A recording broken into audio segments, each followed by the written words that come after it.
नमस्कार मंडळी. सुट्ट्या संपून आईच्या घरून जेव्हा आपण सासरी किंवा आपल्या हक्काच्या घरी परततो ना, तेव्हा काय अवस्था होते हे बघा.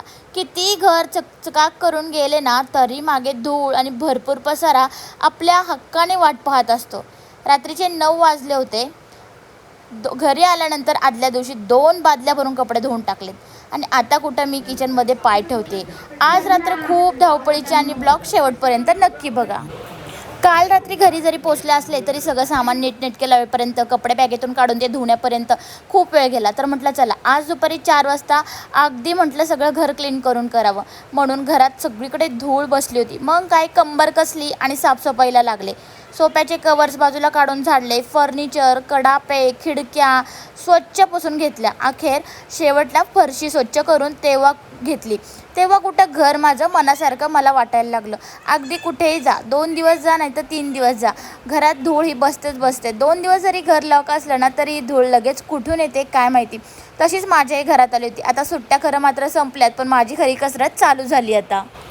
आता साफसफाई तर झाली. म्हटलं चला किचनकडे वळूयात. म्हणून किचनमध्ये दुपारची जेवणाची भांडी होतीच. चला म्हटलं ती भांडी स्वच्छ करून खरकटी भांडी स्वच्छ केली. मुलांना भूक लागलेलीच होती. एकीकडे भांडी घासतीचे, दुसरीकडे पटकन दूध मी तापत ठेवलंच होतं.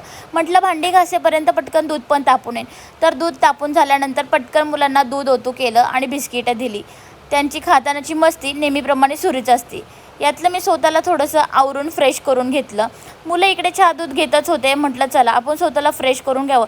खूप दिवसानंतर, अगदी 15 दिवसानंतर घरी आल्यानंतर सगळ्यात मोठा प्रश्न की संध्याकाळची भाजी काय करायची. इथून माझी सुरुवात झाली होती. तर म्हटलं चला आता भाजी तर काही नाही आहे घरामध्ये. फ्रीज अख्खा रिकामा झालेला होता, कारण मी जातानाच सगळं काही क्लीन करून घेतलं होतं.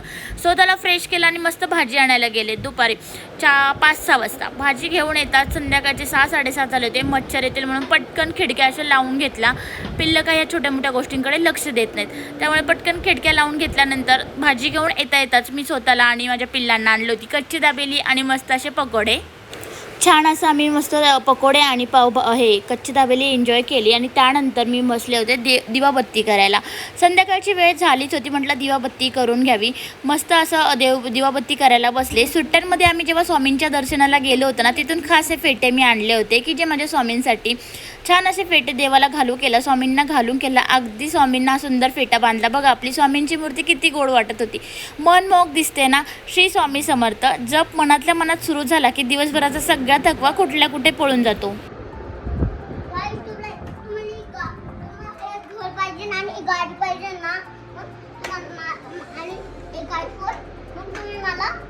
एक लाईक द्या आणि एक सबस्क्राईब द्या.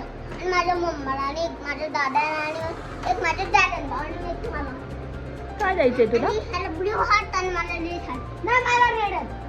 ठीक आहे, तू रेड हार्ट आणि मला ब्लू हार्ट. कारण की माझा फेवरेट पिंकचा कलर आहे. आणि ऐका ना गाईस, तुला एक सांगू. थांबा काहीतरी घेऊन येते.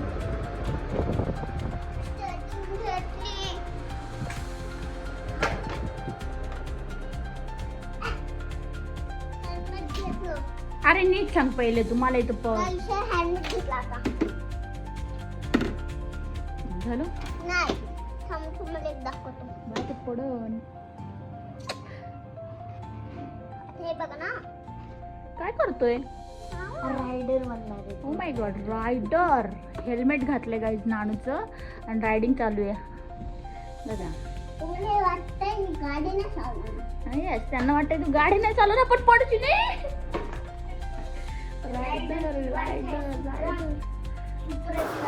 मी माझी पूजा आटोपते तर इकडे माझ्या 2 पिल्लांनी घराची पूर्ण वाटच लावली होती.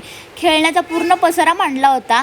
दक्षू बिझी होता त्याच्या खेळण्यात, पण हर्षू बघा काय नखरे चालू आहेत. थेट घरात असलेलं हेल्मेट नाणूचं घालून कॅमेऱ्याशी काय काय गोष्टी केल्या ते तुम्ही आता बघितल्याच आहेत. त्याला तुम्हाला काय सांगायचे देव जाणे, पण त्याची बडबड पाहून माझा सगळा शिन निघून जातो आणि त्याच्या गप्पा ऐकल्या की वेगळंच मला हसू फुटत असतं. आता इतक्या दिवस मला किचनला मी स्वतःला आराम घेतला होता कारण मम्मीकडे होते, पण आता मात्र सासरी आले आणि स्वतः स्वतःच्या घरी आल्यानंतर ही कामं काय मला करायलाच पाहिजे होती. पिल्लांचे नखरे आणि नाश्ता झाल्यावर रात्रीच्या स्वयंपाकासाठी शेवटी किचनमध्ये पाऊल ठेवले. खूप दिवसाच्या पचऱ्याची आठवण काढत कामाला सुरुवातच केली. सगळ्यात सोपा बेट ठरवला. कुकर उघडून डाळ शिजून घेतलीच होती. छान डाळीला फोडणी द्यावं म्हणून खमंग लसूण मोहरीची फोडणी दिली आणि डाळ आपली इकडे रेडी झालेली. अगदी छान अशी वास सुटला होता मस्त फोडणीचा. किती माझ्या डब्यामध्ये चमचे असले ना तरी मला हाताने त्याचा अंदाज खूप करायचो. म्हणून मस्तपैकी चमचे बाजूला सारून मी मस्त डाळीला फोडणी दिली आणि छान अशी डाळ मी शिजून घेतली. एकीकडे डाळ बनतीच आहे आणि दुसरीकडे भाजीचं कुकर होतंच आहे. तोपर्यंत कोथिंबीर माझी वाटच बघत होती. एकीकडे कुकर आणि डाळ होतीच आहे म्हणून कोथिंबीर निवडून ठेवावं असं काहीतरी मनात आलं. म्हणून कोथिंबीर वेळीच साफ केली नाही की लगेच ती सडते. माझी एक सिक्रेट टिप मी तुमच्यासोबत मागेही शेअर केली होती आणि आत्ताही शेअर करते. कोथिंबीर स्वच्छ निवडून घ्यायची, धुवायची नाही. एका प्लॅस्टिकच्या एअरटाईट डब्यात तळाशी टिश्यू पेपर अंथरून त्यात कोथिंबीर ठेवली आणि वरून टिश्यू पेपरने पुन्हा एकदा झाकून डब्बा बंद करायचा. यामुळे कोथिंबीर 15 ते 20 दिवस अगदी ताजी आणि हिरवीगार राहते. ही ट्रिक तुम्ही पण नक्की ट्राय करून बघा. मी नेहमी अशाच पद्धतीने कोथिंबीर आणली की ठेवते. अगदी छान अशी कोथिंबीर राहून जाते. त्यामुळे मला ही कोथिंबीर अगदी 10 ते 15 दिवस म्हणाल तर नक्कीच जाते. तुम्ही ही ट्रिक यूज करून बघा. तुम्हाला या गोष्टीचा नक्कीच अनुभव येईल. जर कोथिंबीर आपण धुवून वापरली तर ती नक्कीच आपल्या डब्यामध्ये किती तुम्ही सुके कापड वगैरे ठेवली तरी ती सडते कारण तिला पाणी हे असतं. चला तर मग आता इकडे माझ्या दोन्ही भाज्या होतात आहे. पिल्लांची लुडबुडमध्ये चालूच आहे. फ्रीज ओपन कर, हे घे ते घे. त्यामध्ये माझी कोथिंबीर छान अशी निवडून ठेवली आणि मस्त एअरटाईट डब्यात मी ती आता स्टोअर केली आहे. आणि छान असं टिश्यू पेपरने पुन्हा एकदा त्यावर वरतून एक टिश्यू पेपर ठेवून मी डब्बा फ्रीजमध्ये ठेवून दिलेला आहे. आता माझे सगळा स्वयंपाक बऱ्यापैकी रेडी झालेलं आहे. चपातीचं पीठ मी मळूनच ठेवलं होतं. हे बघा गव्हाचं पीठ अगदी सॉफ्ट असं मळून ठेवलं ना आधी. आता गरमागरम चपात्या लाटून घ्यायला काही वाटत नाही. सुट्ट्यानंतर घरी आल्यावर जी पहिल्याच दिवशी धावपळ उडते ना ती खरंच खूप दमवणारी असते. पण स्वतःच्या हक्काच्या घरात आल्याचा आनंदही काही वेगळाच असतो हो ना. तर मंडळी हा होता आमचा सुट्ट्यांवरून आल्यानंतरचा पहिला रात्रीचा ब्लॉग. कसा वाटला कमेंट्समध्ये नक्की सांगा. आवडल्यास लाईक सबस्क्राईब करायला विसरू नका. काळजी घ्या. Bye bye. आजच्या पुरतं एवढंच. भेटूयात आपण उद्याने नवीन ब्लॉगमध्ये. तर आजचा माझा सुट्टीवरून आलेला ब्लॉग तुम्हाला नक्कीच आवडला असेल तर तुमची सुट्टी कशी गेली मला कमेंट्स करून मध्ये नक्कीच सांगा. तुम्ही कुठे कुठे गेलं सुट्ट्यांमध्ये हेही कमेंट करून नक्कीच सांगा. आम्ही सुट्ट्यांमध्ये काय केलं हे ऐकायचं असेल तर नक्कीच मला कमेंट करून सांगा. आणि मी सुट्ट्यांचे काही ब्लॉग का शेअर केलं नाही हे पण ऐकायचं असेल तर नक्कीच मला कमेंट करा. तर चला भेटूयात आपण उद्याच्या ब्लॉगमध्ये. आजच्या पुरतं एवढंच. आणि हो अजूनही कोणी चॅनल आपल्या नवीन असतील तर चॅनलला सबस्क्राईब केल्याशिवाय जाऊ नका. असंच तुमचं प्रेम राहू द्यात. Bye bye.